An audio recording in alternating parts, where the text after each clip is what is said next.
ছোট ভাই আমার, এই যে ঘন্টার পর ঘন্টা বিয়ে না করে কথা বলতেছিস, যদি মৃত্যু আসে কী অবস্থায় মরবি বুঝে দেখ। ছোট ভাই আমার, ভাবির পিছিয়ে যে ঘুরতেছিস, ওর রুমে যে ঢুকছিস, এই অবস্থা যদি মরে যাস কী হিসাবে মরবি ভেবে দেখ। ছোট ভাই আমার, এখানে সেখানে নির্জনতা খুঁজে বেড়াস প্রেমিকাকে নিয়ে, কী অবস্থায় মরবি বুঝে দেখ। বোন আমার, হাজব্যান্ড ডিউটিতে গিয়েছে অথবা বিদেশে আছে, তুমি অন্য পুরুষের সাথে সময় কাটাতে তোমার ভালো লাগে, বুঝে দেখো যদি মালাকুল মাউত মৃত্যুর ফেরেশতা আসে, তোমার ওই ফজর পড়া, ওই জোহর পড়া, ওই তোমার হজ করা, ওই তোমার সদকা করা, ওই তোমার দাড়ি রাখা, ওই তোমার টাকনুর উপরে প্যান্ট পরা, ওই তোমার কোরআন মুখস্থ করা, ও তোমার কোরআন তেলাওয়াত করা, ও তোমার এরকম ওয়াজের খরচ চালানো, সাদাকা করা, ইয়েতিম খাওয়ানো, ভালো কাজ করা, মা বাপের সেবা করা, বুঝে দেখো যদি তুমি জানা অবস্থায় মৃত্যুবরণ করো, মূলত তোমার ওই সময়টা ঈমানই থাকে না। কি থাকে না?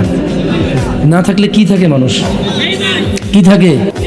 বে মানে হীন, ঈমান মানে ঈমান, মানে ঈমান ছাড়া একই কথা, মানে ঈমান নাই, কি নাই? বুঝে দেখো, হিসাব খুব সহজ।